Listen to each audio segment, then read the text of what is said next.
Aspies, and welcome to Inside the Asperger Studios. I'm Reed Miles. I'm joined with Dr. Cliff, veterinary extraordinaire. Welcome to the show, Cliff. Hey, thanks, man. Thanks for having me. Not a problem. You have quite, first of all, let me say, you have quite the impressive profile. You've been all over the world helping those. What kind of stories can you share with helping animals? Have you come across any great stories?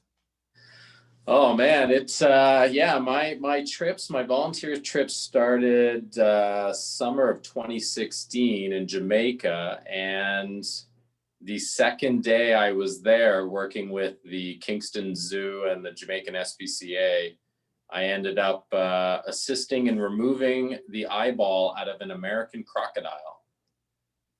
Yeah, Wow, that's you can scary. see That's it scary. was it was pretty amazing. And obviously, I had never done anything like that before. I focused primarily on cats and dogs here in the real world.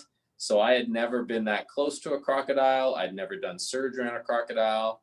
It ended up not being difficult. It was very similar to a dog, let's say, but the initial restraint was kind of tricky because they had to sedate it, and they duct taped its muzzle shut and tied its arms behind its back. It was kind of crazy, but that begun the crazy adventures, and I've done everything from gone deep under the earth and found some almost extinct baby bats.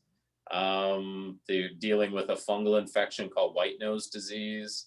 In India, about a year and a half ago, I ended up doing multiple surgeries on a rhesus monkey that had broken its arm, and even a giant fruit bat, like one of those flying foxes.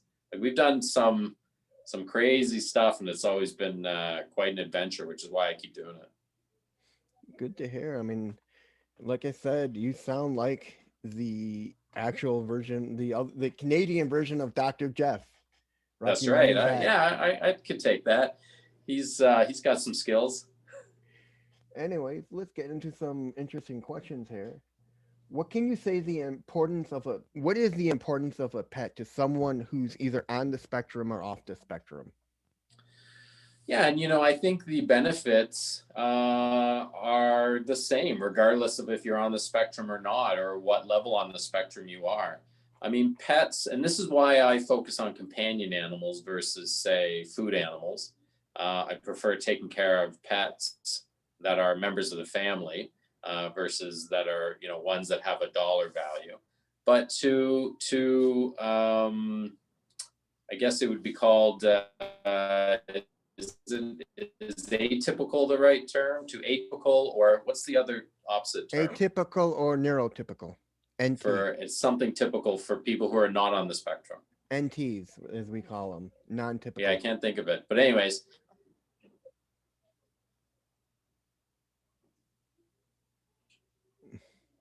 I'm losing you a little bit. I'll just keep Right. going. Yeah. So with pets, I mean, they bring us joy, and because of that, and because of the sort of unqualified happiness, and that they're always happy to see us, they don't judge. It's been shown that it brings people joy, and it reduces our anxiety levels, again, regardless of if you're on the spectrum or not. It helps us be more social. It helps children learn how to care, learn how to communicate. So it's a wonderful sort of career to be in, because I'm able to help people with furry members of their family. That's a very good answer, actually. In your honest opinion, what makes the perfect companion pet? Oh, I would say it's going to be dependent upon the person, right? I mean, you're going to want to look for an animal that's going to match your sort of physical abilities and your time. So if you don't have as much time to walk them, let's say we're talking about a dog, to walk them or to train them, then maybe you want to get a cat. You know, one that you can even leave for 36 or 48 hours with some extra food and they're okay. You can't do that with a dog. If you're looking for a dog, then you have to look at, well, does shedding a big issue? What about the size of the dog, right? Like, I have people that come into my clinic, longtime clients, and they're now 75, 80 years old and maybe 100 pounds. And they're asking about getting a big Rottweiler or a big Labrador. And these guys are going to knock them over, right? So you kind of have to look at how much time you have to take care of them, how much physical ability you have to exercise them, because that's a big, especially with dogs. If it's a breed that is hyper and requires that type of activity level, and you don't give it to them, they become destructive, both of your house and of themselves as well. So it's a big factor. Speaking of like learning from our pets, what can we learn from our own pets? I mean, what can kids learn from their pets to help them get through life? Yeah, that's a great question. Unconditional love, I think, is one of them, and I think a lot of people, it takes them a long time to learn that, though, to realize that, oh, all the dogs I've had or all the cats I've had are not judgmental. They like everyone equally, especially certain dog breeds. And I think instantly, though, dogs and cats, and again, I'm going to focus primarily on them. Pets bring us the ability to learn sort of the value of giving for others, like being selfless. It makes us so happy to be able to take care of our pets, and it's a good lesson for children, or some adults need that lesson as well. That there's actually some real benefit to just caring about something else as much or more than you care about yourself. That's a very good answer. Speaking of pets and everything, have you always wanted to be a vet and work with animals? Uh, if you had have asked me as a kid what I wanted to be, veterinarian wouldn't have been top of the list. Now, I did look into being, a zoologist, or I did look a lot into being a teacher. I even very interested in being a police officer. Um, but never, I never focused on being a veterinarian, and I never made that decision until my final year in high school. But I've run into and had conversations with teachers of mine. One of them was my teacher at grade 1, grade 4, and grade 5, Mrs. Burak. And Mrs. Burak, so she knew me when I was 6 years old. When she found out I was a veterinarian, she said, "I knew you were going to be a veterinarian from the beginning." And, well, why is that? She said, "Well, anytime you guys had to do a project or a speech, it was always on animals. That's all you talked about, Cliff, was always about animals. You taught us about birds, and you taught us about, you know, animals going extinct, and et cetera, et cetera, et cetera." So I didn't think I wanted to be a veterinarian, but I think the cosmos had plans, and it was my fate to do this job. Now, did you grow up with animals in your household? Sorry, say that again. Did you grow up with animals in your household? Yeah, a little bit. I the oldest memory I have, I was probably about 4 years old, and I remember we had a big collie named Pasha. Um, but it was, I would say, half the time we had either a cat or a dog, and half the time we had nothing. But we kind of grew up in a very humble area, and we struggled financially. We were much more rich in love than in finances. So animals were not, a big part of our life just because of that. But it wasn't until, as soon as I went to university and then got my own apartment, now my place is full of animals, and it'll always be that way. So, what kind of animals do you have right now? Right now, I only have two dogs. Actually, if you can see them, they are. There's one right over there. Aww. My big Labradoodle named Thalia. Thalia, Thalia. She's a big. She looks all furry because all the groomers are shut. And then we got a little black dog in the background, the tiny little thing that's hard to see, named Ashley, a Havanese. So we've just got the two dogs, but we've got a couple of cats living here at the clinic, and then I'm always bringing animals home that need a home. They'll stay with us for a week, and then we eventually find them a home. So our place is always full. That's great to hear. You have any pets? Yeah, we have a mountain cur. She is a brindle, a rescue, smartest dog in the world. And Oh, that's right. Yep. one of the stories I can tell you is when we first got her, my mom had read something about to help with a cold, you'd soak raisins in I think it was vodka or something in a bowl and you soak them overnight. Right. Well, what happened was my dog managed to jump up on the table, get to the corner where the bowl was, and eat them all. And the way they went in is the way they came out. Oh no. Well, you're lucky because raisins are highly toxic to dogs. We're very lucky. And the Highly next time, toxic. and then the next time, my mom had made a challah, which is I'm not sure if you know what a challah is. Like a bread, right? Yeah, it's a bread, Yep. fresh made bread. And we left them on the table. We went out for about an hour. We came back. I walk into the kitchen. It's gone. Oh. And we figured she managed to get to get up onto the chair and then onto the table to eat it. They figure it out. It's I'll be having conversations with pet owners, and they'll ask me about how smart their dog is, or they'll say, I don't think our dog's very smart, it doesn't seem to be able to learn these tricks. And then they'll tell me a story like that, and they'll say, your dog is smart when it wants to be. It can solve a problem and figure out how to get up on the counter when it only weighs 20 pounds. Maybe it just doesn't want to do the trick that you're teaching it to do. Yeah, he's got a hyperactivity disorder, maybe, I don't know.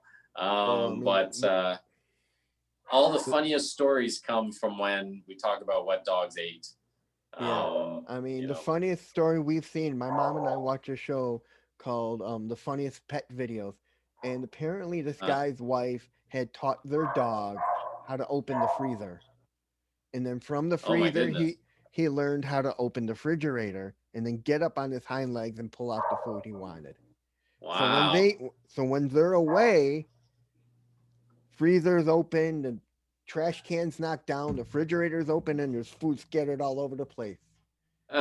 And he couldn't figure it out until they put up a camera and they watched this dog and how smart he is that Mm, he he'll pull the refrigerator halfway, grab the hinge and pull it so it can swing the refrigerator door open. wow. Yeah, they're smart. They're smart animals, especially if they're food motivated. Yeah. Or bored. Yes. Yes. And that goes back to my original conversation. Like, you get an animal that's smart and energetic Oh, in we those lost you dogs, there. because they will find trouble to get into. Yeah. Do you watch any of the vet shows on TV at all? And do you have a favorite one? I don't watch any of the ones currently, partially because by the time I get home, I need to escape from what I was doing. So I watch things like Ozark, or a big sports fan. Yeah. Toronto Maple Leafs won last night against the hated Montreal Canadiens, which was very nice. So I watched a lot of that, a lot of MMA, that sort of thing. Um, but my favorite vet show, and it's not on anymore, and it was actually an inspiration for me to do the traveling, is called Luke Gamble's Vet Adventures. Mm, You check it out on YouTube. He's a veterinarian in the UK, and he would travel around the world. And this TV show was on Animal Planet. And each episode, he was in a different country, helping out. It was very well shot, very sort of intellectually stimulating. A lot of the vet shows that are on right now, I kind of yell at the TV when I start watching it, because a lot of the things the vets are saying is totally incorrect. And I don't know if they're just wrong, or if they're saying something that meets with their advertisers, or they're being told what to say by the producer. I don't know, but it kind of drives me crazy. Anyways, what kind of advice can you give for caring for a pet? For anyone either on the spectrum or off the spectrum? Because I know caring, when you get into caring for a pet, there is a lot to it. Yeah, and there's more than the tender loving care and feed them 2 square meals a day and exercise them and clean up after them. I mean, obviously, speak to your veterinarian, get the necessary vaccines, and do the necessary sort of parasite prevention, especially in the US, because you guys have a warmer climate than us. Things like ticks and fleas and certain intestinal parasites are a lot more common, and they can really wreak havoc on your dog's system and your cat's system. So preventative medicine is key. And also, and this sounds so cliche, but recognize that this pet is potentially going to be with you for 15 to 20 years. And how do you see your life 15, 20 years from now? And if it doesn't necessarily jive with having a pet in your life, then maybe get a guinea pig that's going to go 2 or 3 years, or maybe just foster, or don't get a pet, because that's the biggest issue is people, they get it on a whim. They'll spend $3,000 or $4,000 without thinking about it and getting a cute puppy from a store, and then a couple of years later they grow bored of it and they end up dropping it off at a humane society, and it's tragic. Yeah. Speaking of like getting your pets vaccinated and all that, how can we tell when our pet is sick? Is there any kind of signs or things to look for when we have a pet, whether it's a cat or a dog? Yeah. So, one quick story. When I was that's going to sort of relate to this. When I was first year university, so before I got into vet school, my roommate was a pre med student, and he's now a emergency and sports doctor physician just north of us.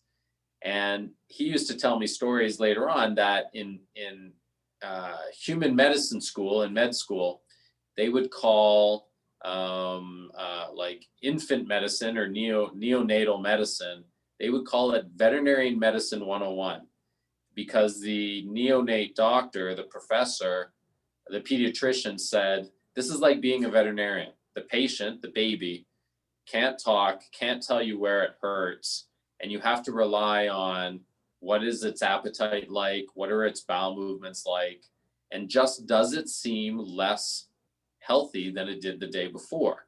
Um, and that's the biggest thing. You just need to have that animal needs to be a part of your life, in the sense of, better than anyone else when it's sick. I mean, obviously, if it's vomiting, there's a problem, or if it's limping, or if it has diarrhea, or if it's not eating. Those are obvious problems. But I have people bringing in their pets to me, and they'll say, no, everything's fine, in the sense of it's not vomiting, it's not coughing, it's not sneezing, it doesn't have diarrhea, it's eating fine, but there's something wrong. I know my pet, there's something wrong with it. And sure enough, I examine it, and we always find something. Like, the people know. So you just have to pay attention. And when in doubt, call, because veterinarians don't charge for phone calls. Just call and say, hey, this is what's on. Should I be worried? And they'll tell you. Just don't ignore it, and stay off of Google. Dr. Google frightens everybody and is rarely correct. Just call your Hmm. veterinarian. Um, have you always wanted to work with animals?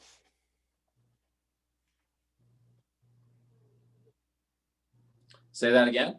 Have you always wanted to work with animals all your life?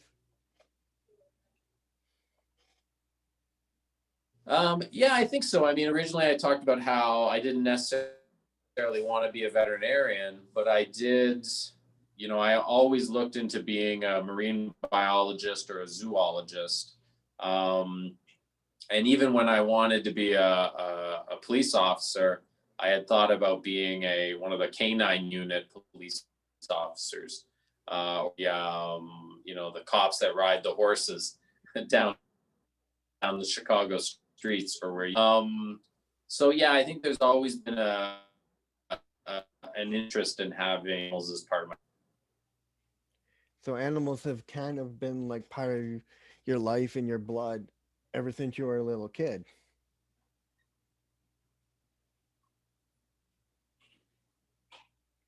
So animals have technically been Sorry, in your say that blood. again. The signal So keeps going out. animals have been in your blood for a long time,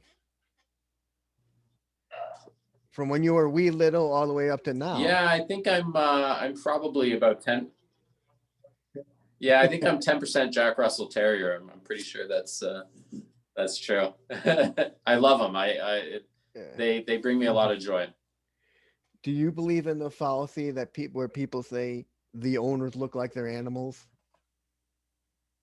Well, I mean, once I got my big shaggy Labradoodle Thalia, I started growing my beard, and sometimes my hair is all crazy and messy like hers. So, yeah, there seems to be something true to that. I see the tall, running type of owners that get greyhounds, and then I see the tiny, sort of tough, muscled guys getting Jack Russell Terriers. Like it's a common and true scenario. Anyways, are there animals that make better pets than others? Well, I mean, if you're talking about species, again, it depends on sort of your lifestyle, right? Like if you're not home a lot, then a dog isn't the right kind of pet for you. And then stick with a cat or something that's like a pocket pet or even a bird. Um, but if you're talking about certain breeds of dogs, let's say, um, there's really no, like, they're all good. I mean, certain purebreds have more health problems.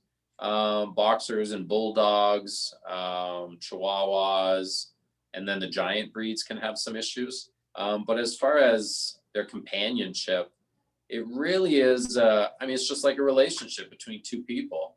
It really is an individual thing. And so it's something that people need to take time in deciding when they get a pet. You don't decide to commit to someone for 15 years after you've only met them once or twice. And you shouldn't make a commitment to a dog um, because you saw this cute thing in the window. Like, you need to do some research.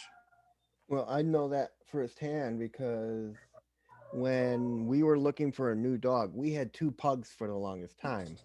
We Mm, lost our male pug to a car that just came in. He got hit by a car. right. And then our female, she lasted 16 years.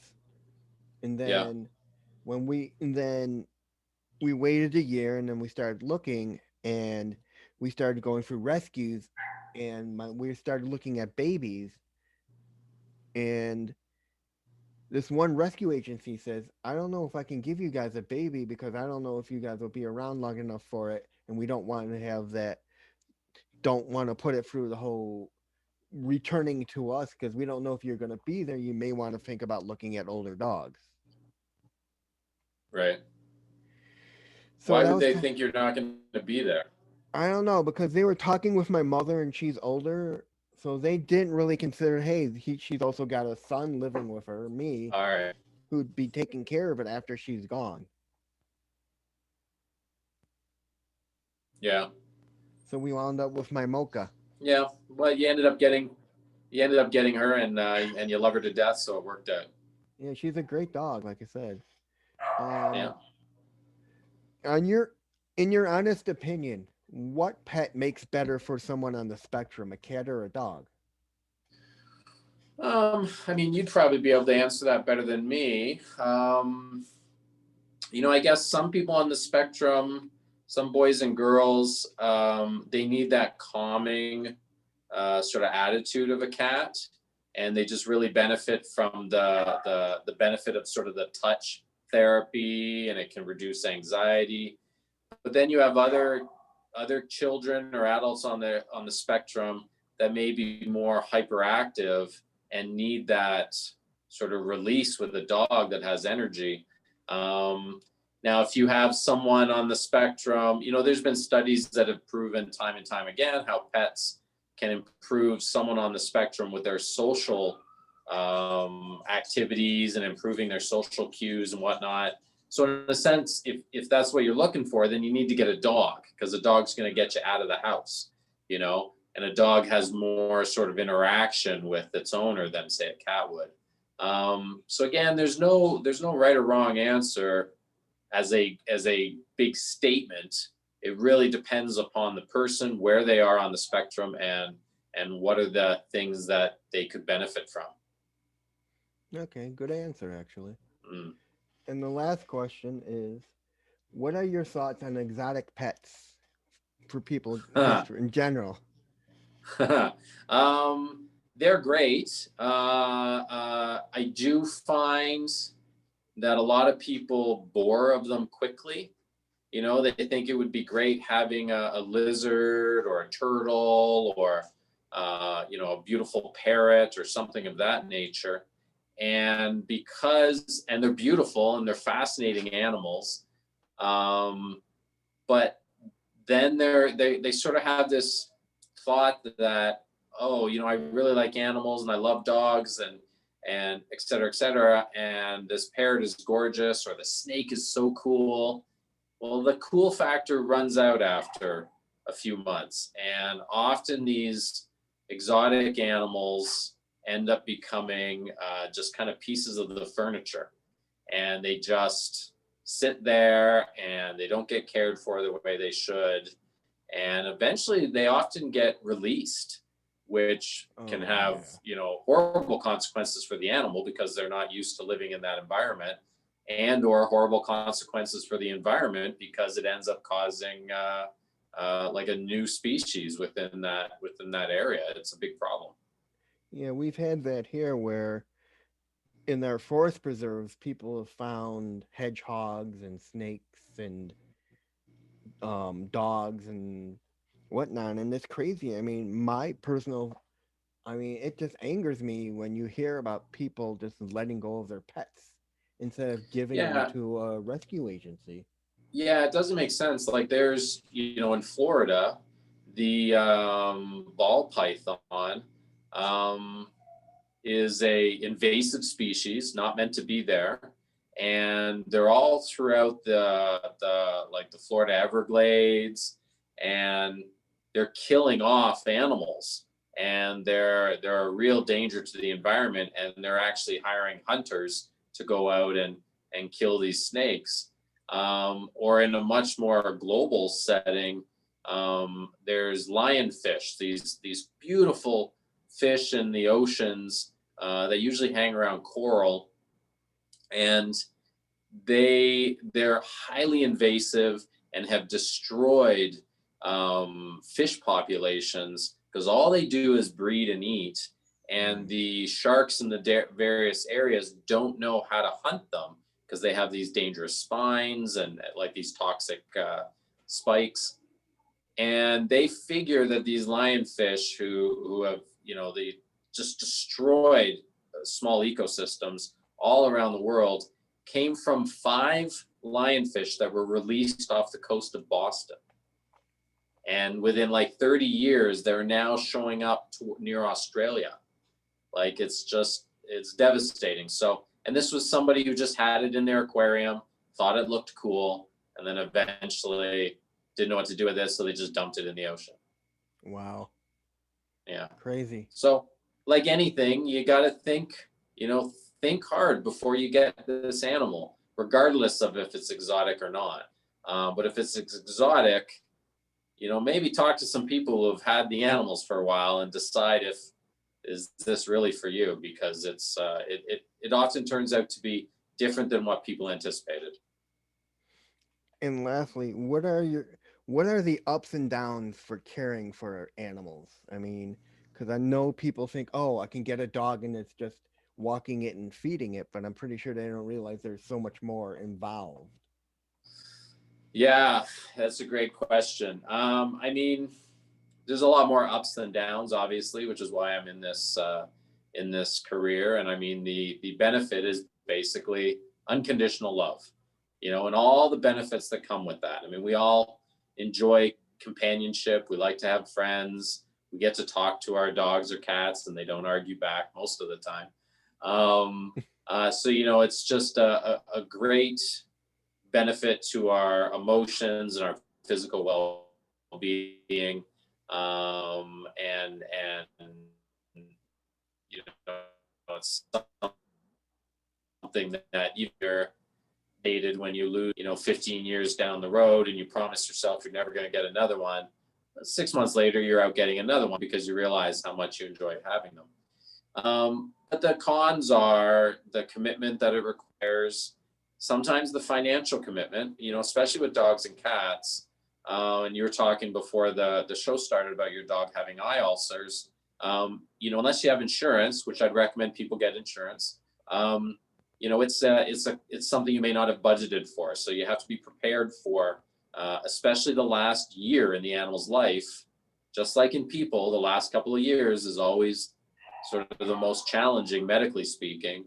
And I think you owe it to that animal who's given you love and attention for 5 years, 10 years, 15 years, if you're lucky, to have the money necessary to give it a good last 6 months. So that's really the only disadvantage, is the time commitment and the financial commitment. But as long as you know what you're getting into, the pros far outweigh the cons. All right. Well, anyway, thank you so much for taking your time out of your busy schedule to talk with me. It's My been such pleasure. a pleasure. I wish you much more luck in your future with your travels and your clinic, and let's stay in touch with each other. Yeah, definitely. I'd love to be on again, without a I'd love doubt. to have you on again. All right, I'll give you a ring and I'll get you on my podcast soon. Oh, I didn't realize you had one too. Yeah, I just started one out. It's very it's a very unique name. It's called the Dr. Cliff Podcast. And it's only got 10 episodes so far, but I do one weekly. And yeah, we just talk about travel and we talk about animal care, and sometimes we just shoot the breeze and talk about whatever is going on in the world. And certainly, since you're in the US and I'm in Canada, you guys got a lot going on right now. Oh It's a yeah. pretty interesting place. People just want to get out of here. Come to Canada, man. We'd love to have you. I mean, ever since things started going up in smoke here, everyone's been running to Canada. I think I read somewhere some time ago, Canada's been getting the passport places and things as their website's been going down because people have been trying to get passports to get to Canada. Oh yeah, it became a huge issue. You come to Toronto though, you're gonna have to stop cheering for the Chicago Blackhawks. Nobody cheers for anybody but the Toronto Maple Leafs here, or else that's go back home. that's tough. My cousin is one of the people who paints the Blackhawks insignia. He's the only one Oh who's yeah, licensed to do it. Yeah, I'll have to try to get you a poster of his and send it out your way. I'd love it. That'd be great. Yeah. Well, anyway, it's been so much fun. Hang on.